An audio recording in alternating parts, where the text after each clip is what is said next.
भक्तों, आज हम एक ऐसा वीडियो लेकर आए हैं जिससे मां लक्ष्मी को प्रसन्न किया जा सकता है। जी हाँ भक्तों, सही सुना आपने। कार्तिक पूर्णिमा पर मां लक्ष्मी को प्रसन्न करने के लिए करें ये 5 आसान उपाय।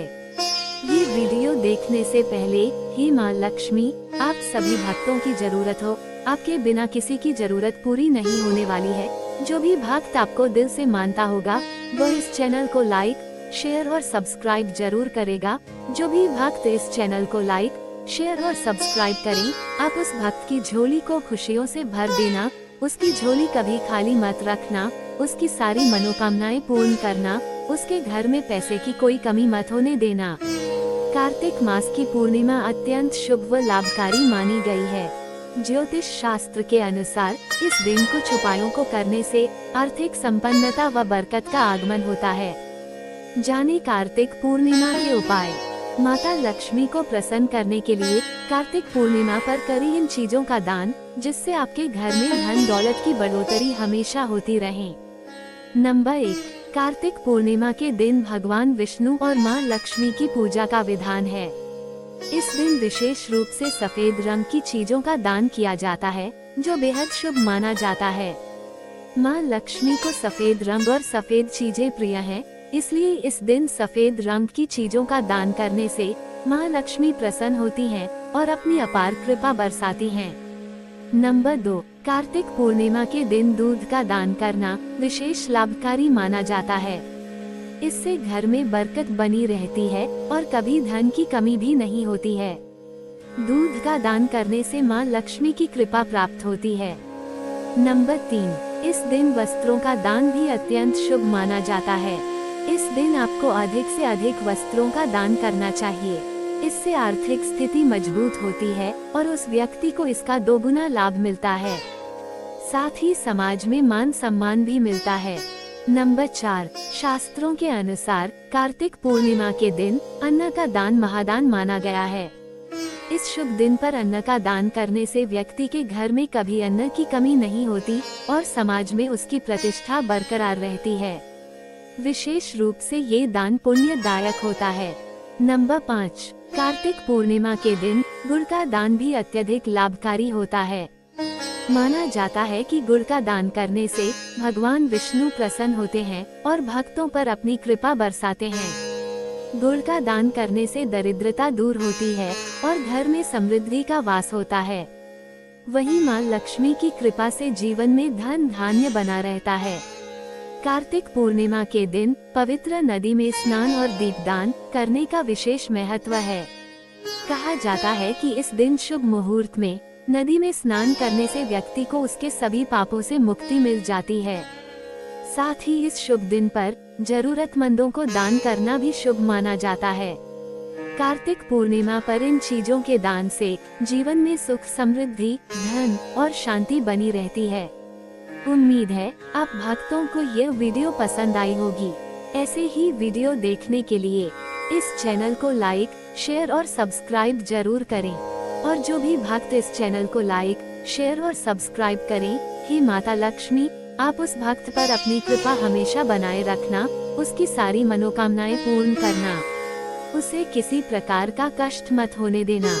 जय माँ लक्ष्मी। अभी तक माँ लक्ष्मी के भक्तों, आप लोगों ने माँ लक्ष्मी को प्रसन्न करने के उपाय को जाना है। आइए भक्तों, अब ये जानते हैं कि आखिर क्यों होती है कार्तिक पूर्णिमा इतनी खास, और इसके पौराणिक मान्यताओं को भी जान लेते हैं। आइए अब इस कहानी का रसपान करते हैं। आगे की कहानी शुरू करने से पहले भक्तों, इस चैनल को लाइक, शेयर और सब्सक्राइब जरूर कर लें। माँ लक्ष्मी की कृपा से आपके जीवन में खुशियाँ ही खुशियाँ मिलेंगी। आइए भक्तों, अब इस कहानी को शुरू करते हैं। कार्तिक पूर्णिमा को त्रिपुरी पूर्णिमा भी कहा जाता है। इस दिन भगवान शिव ने त्रिपुरासुर नामक राक्षस का वध किया था, जो देवताओं के लिए संकट बन चुका था। कार्तिक पूर्णिमा का सनातन धर्म में विशेष स्थान है। इस साल 15 नवंबर को है। इसे त्रिपुरी पूर्णिमा या गंगा स्नान पूर्णिमा भी कहा जाता है। इस दिन स्नान, दान, दीपदान और पूजा का विशेष महत्व है। कार्तिक पूर्णिमा तिथि 15 नवंबर 2024 को सुबह 6:19 से शुरू हो रही है। इस तिथि का समापन 16 नवंबर 2024 को सुबह 2:58 पर होगा। इस पूर्णिमा पर 30 वर्ष बाद शश राजयोग का निर्माण हो रहा है, जो बेहद लाभकारी है। भगवान शिव द्वारा त्रिपुरासुर नामक राक्षस का वध इसी दिन हुआ। कार्तिक पूर्णिमा को त्रिपुरी पूर्णिमा भी कहा जाता है। इस दिन भगवान शिव ने त्रिपुरासुर नामक राक्षस का वध किया था, जो देवताओं के लिए संकट बन चुका था। त्रिपुरासुर के संहार के बाद देवताओं ने भगवान शिव का धन्यवाद किया और तभी से ये दिन भगवान शिव की विशेष पूजा अर्चना का माना गया है।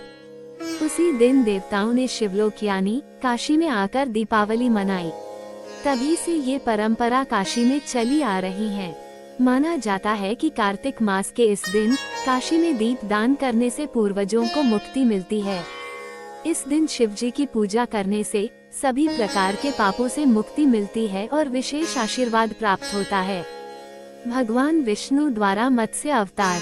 कार्तिक पूर्णिमा के दिन भगवान विष्णु के रूप में मत्स्य अवतार का जन्म हुआ था, जो सृष्टि के विनाश और पुनर्सृजन की कथा से जुड़ा है। भगवान विष्णु के 10 अवतारों में पहला अवतार मत्स्य अवतार माना जाता है। धार्मिक मान्यता है कि भगवान विष्णु ने प्रलय काल में वेदों की रक्षा के लिए कार्तिक पूर्णिमा के दिन मत्स्य रूप धारण किया था। मान्यता ये भी है कि कार्तिक मास में नारायण मत्स्य रूप में जल में विराजमान रहते हैं और इस दिन मत्स्य अवतार को त्याग कर वापस वैकुंठ धाम चले जाते हैं। सिख धर्म में कार्तिक पूर्णिमा का विशेष महत्व है। आइए भक्तों इसे भी जानते हैं। कार्तिक पूर्णिमा का सिख धर्म में भी विशेष महत्व है, क्योंकि इसी दिन गुरु नानक देव जी का जन्म हुआ था। सिख धर्म में इसे गुरु पर्व के रूप में मनाया जाता है। इस अवसर पर गुरुद्वारों में विशेष पूजा पाठ और लंगर का आयोजन किया जाता है। सिख समुदाय के लोग इस दिन गुरु नानक देव जी के उपदेशों का स्मरण करते हैं और उनके सिद्धांतों का पालन करने का संकल्प लेते हैं। आखिर क्यों होती है कार्तिक पूर्णिमा इतनी खास, जानिए पौराणिक मान्यताएं। ब्रह्मा जी का अवतरण भी इसी दिन हुआ था। पौराणिक मान्यता के अनुसार इस दिन सृष्टिकर्ता भगवान ब्रह्मा का अवतरण पुष्कर के पवित्र सरोवर में हुआ था। इस दिन ब्रह्मा जी ने अपनी रचना शक्ति का उपयोग करके जीवों, पृथ्वी और प्रकृति का सृजन किया था, जिससे सृष्टि में जीवन का संचार हुआ। कार्तिक पूर्णिमा के अवसर पर लाखों की संख्या में तीर्थयात्री ब्रह्मा की नगरी पुष्कर आते हैं। पवित्र पुष्कर सरोवर में स्नान करने के पश्चात ब्रह्मा जी के मंदिर में पूजा अर्चना कर दीपदान करते हैं और देवों की कृपा पाते हैं। उम्मीद है भक्तों कि यह कहानी आपको पसंद आई होगी। ऐसे ही वीडियो देखने के लिए इस चैनल को सब्सक्राइब करके रखें, जिससे वीडियो का नोटिफिकेशन आपको सबसे पहले मिल सके। ओम नमः शिवाय।